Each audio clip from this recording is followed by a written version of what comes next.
Bismillahirrahmanirrahim. Assalamualaikum warahmatullahi wabarakatuh. Alhamdulillah wa syukurillah wa la hawla wa la quwata illa billah wa ba'd. Mahasiswa semester 6 IAT yang dirahmati Allah dalam mata kuliah Tahfidzul Quran. Semoga Allah merahmati kita dan semoga Allah meridhai kita. Mudah-mudahan Ramadan berkah ini kita diberikan Allah kekuatan untuk melaksanakan puasa dengan sebaik-baiknya. Karena puasa yang baik adalah puasa yang anta sumu khairul lakum in kuntum ta'lamun. Berpuasalah. Puasa itu baik bagimu. Bagaimana caranya? In kuntum ta'lamun. Bila kita punya ilmu dan pengetahuan tentang puasa tersebut. Baik, mahasiswa sekalian dirahmati Allah SWT. Maaf, pertemuan yang pertama ini ya kita masih via YouTube karena kebetulan Ustaz ada kegiatan yang bersamaan yang tidak bisa Ustaz tinggalkan. Ya, mudah-mudahan kuliah YouTube ini bisa memberi semangat kepada kalian untuk mata kuliah kita, mata kuliah Tahfidzul Quran. Mata kuliah membutuhkan hafalan ya. Cuman sebelum kita hafalan ada beberapa hal yang ingin saya sampaikan tentang keutamaan pembaca Al-Quran atau qari'ah dan keutamaan tentang penghafal atau hafizah Al-Quran. Baik. Hafiz Al-Quran, kalau bahasanya hamil Al-Quran adalah mereka yang hafal Quran, mereka yang membawa Al-Quran dalam dirinya. Dan orang yang dekat dengan Al-Quran pasti akan mendapatkan banyak sekali keuntungan-keuntungan di sisi Allah SWT. Mari, ada beberapa hadis yang saya ambil dalam bukunya Ali Mustafa Yaqub tentang keutamaan dan kesempurnaan bagi orang yang menghafal Al-Quran. Baik, yang pertama hadisnya, keluarga Allah Subhanahu Wa Taala dan tingkatan surga bagi pembaca Al-Quran. Jadi siapapun yang hafal Quran, siapapun baca Al-Quran, dia akan menjadi keluarganya Allah. Madza qala Rasul sallallahu alaihi wasallam, innallaha azza wa jalla ahlin minan nas qal qila man hum ya Rasulullah. Qala ahlul Quran hum ahlullah wa khasatuh. Ya, satu ketika ya Allah SWT, Rasulullah SAW mengatakan sesungguhnya Allah SWT memiliki keluarga di kalangan manusia. Ya, kemudian para sahabat bertanya, siapa keluarga Allah ya Rasulullah? Kemudian Rasul mengatakan, yakni ahlul Quran, hum ahlullah wa khasatuh. Mereka ahli Al-Quran, mereka ahlinya Allah, keluarganya Allah, dan juga yang dikhususkan oleh Allah. Kenapa? Karena dekat dengan Al-Quran. Subhanallah. Kemudian yang kedua hadisnya, ya yuqal li sahibil Quran, dikatakan kepada mereka yang membaca Al-Quran, iqra wartaki warattil kama kunta turattil fid dunya fa inna manzilaka indal akhir ayat taqra'uha. Jadi dikatakan kepada mereka yang suka baca Al-Quran, iqra wartaqi, bacalah dan tingkatkanlah dan bacalah dengan tartil. Kama kunta turattil, sebagaimana engkau membacanya dengan tartil di dunia ini, fa inna manzilaka inda akhir ayatin taqra'uha, dan kedudukan antara surga nanti tergantung pada jumlah ayat yang Anda baca. Subhanallah. Jadi banyak ayat yang kita baca, banyak ayat yang kita hafalkan, insya Allah itu akan menjadi tambahan dan juga kebaikan bagi kita kelak di akhirat insya Allah. Jadi jangan pernah sedih, ngulang-ngulang tidak ngapal, ngulang-ngulang itu sebenarnya pahala itu. Mengulang-ulang bacaan itu sebenarnya pahala besar dari Allah SWT. Jadi jangan pernah sedih kita tidak bisa hafal Al-Quran karena mengulang-ulang tidak. Justru mengulang-ulang itulah menjadi kebaikan dan rahmat dari Allah untuk kesempurnaan baca Al-Quran kita. Kemudian berikutnya, kelas tertinggi di surga dan orang arif di surga para pembaca Al-Quran.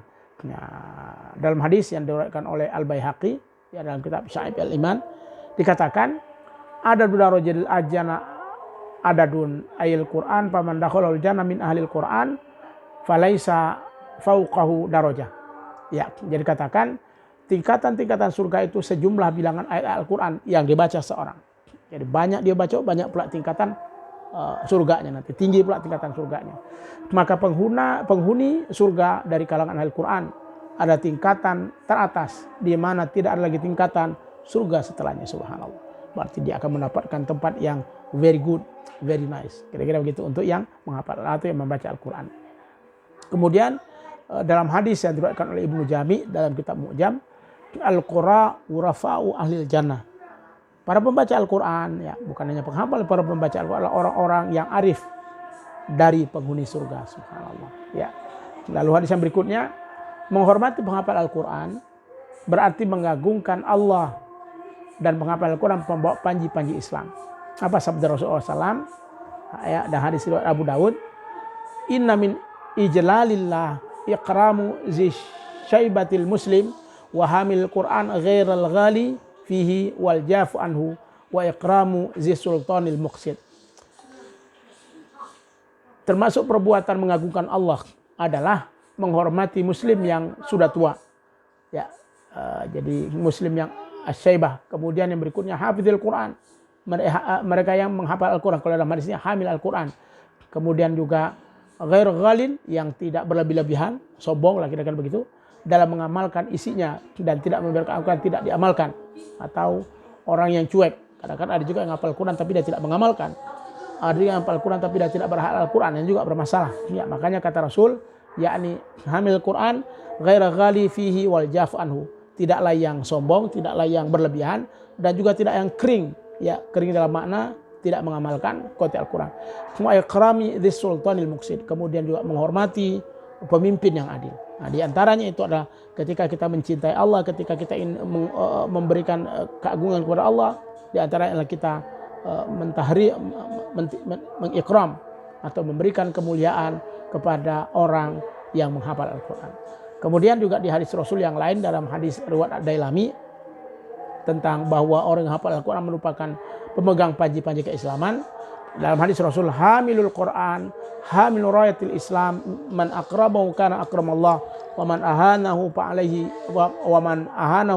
laknatullah. Ya, hadis riwayat Dailami. Penghafal Al-Quran adalah orang-orang yang membawa panji-panji Islam, rayatul Islam. Faman akramahu faqad akramallah. Siapapun yang memuliakan mereka, Allah pasti akan memuliakan mereka. Waman ahanahu fa alaihi laknatullah. Dan siapa yang menghinakan mereka, sesungguhnya mereka dapat laknat Allah SWT. Pertanyaannya, Ustaz, yang hafal Quran dari mana? Yang hafal Quran kemudian mengamalkan dan mampu untuk menjadikan kebaikan dan kehidupannya. Bukan yang jafi anhu, bukan yang kering, yang tak katik dan mengamalkan akhlak di Quran, tapi dosa-dosa masih terus tertingkatkan, naudzubillah. Karena bukan berarti orang yang hafal Quran itu aman dari surga, tidak. Dulu pada masa Rasul, ya, bahkan Muljam, ya, pembunuh sahabat itu juga hafal Quran. Orang-orang Khawarij yang keras juga hafal Quran, tapi hafalnya mereka tidak dibarengi dengan akhlak, hafalnya mereka tidak dibarengi dengan etika, sehingga kadang-kadang penghafalannya itu menjadi membuat mereka radikal, membuat mereka bukan dekat dengan Allah, tapi justru bermusuhan dengan sama, naudzubillah. Ya, makanya harus bahwa orang yang hafal Quran itu membawa panji-panji keislaman dan kebaikan lainnya. Kemudian penghafal Al-Quran kekasih Allah. Mazakal Rasul, hamalatul Quran auliya Allah, waman adahum faqad ada Allah, waman walahum faqad wallallah. Penghafal Quran adalah wali-wali kekasih-kasih Allah SWT. Siapa yang memusuhi mereka berarti memusuhi Allah, dan siapa mengasihi mereka berarti mengasihi dan mencintai Allah SWT. Hadis riwayat Ad-Dailami, ya, dalam Musnad Firdaus. Kemudian hamil Quran muwaqa. Penghafal Al-Quran itu dijaga dari siksa api neraka. Kemudian yang berikutnya, yaqra'ul Quran fa innallaha ta'ala la yu'adzibu qalban wa al-Quran.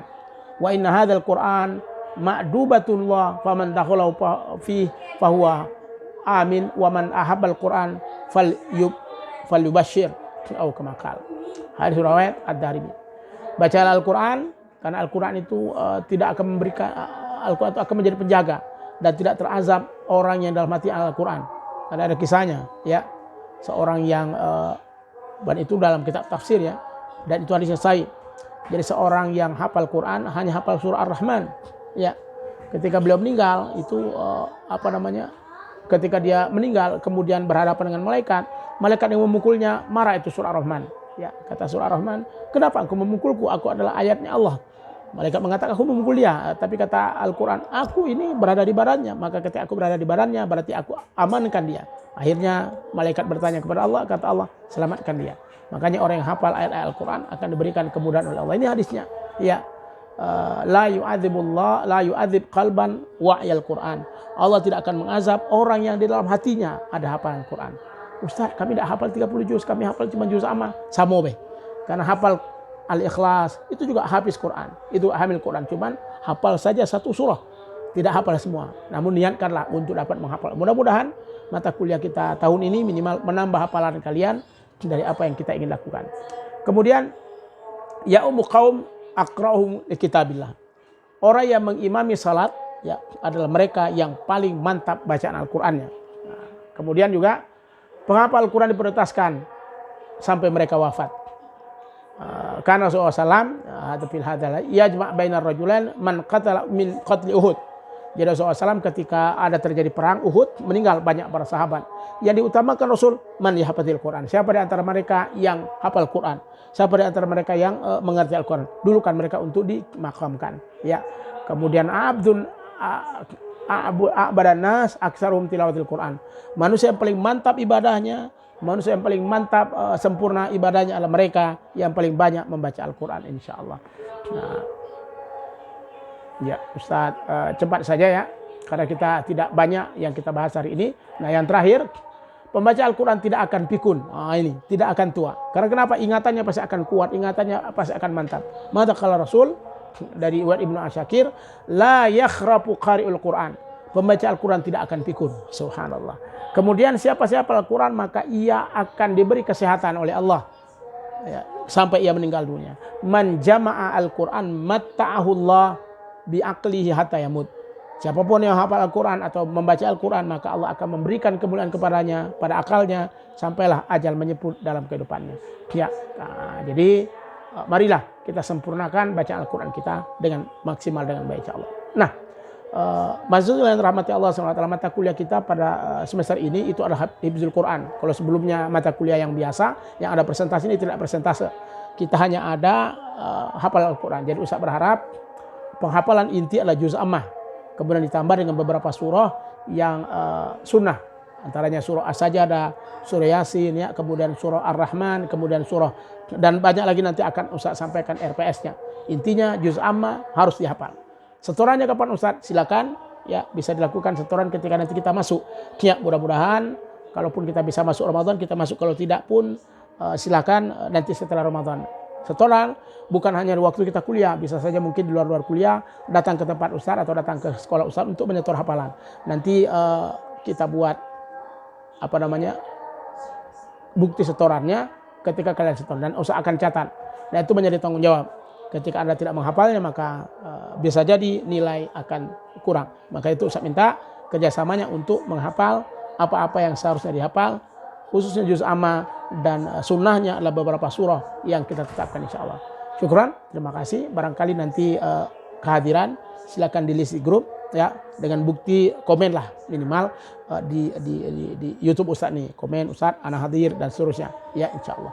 Saya kira demikian, mudah-mudahan Allah rahmati kita semua. Akhirul kalam, wallahul muwaffiq ila aqwamit thoriq. Assalamualaikum warahmatullahi wabarakatuh.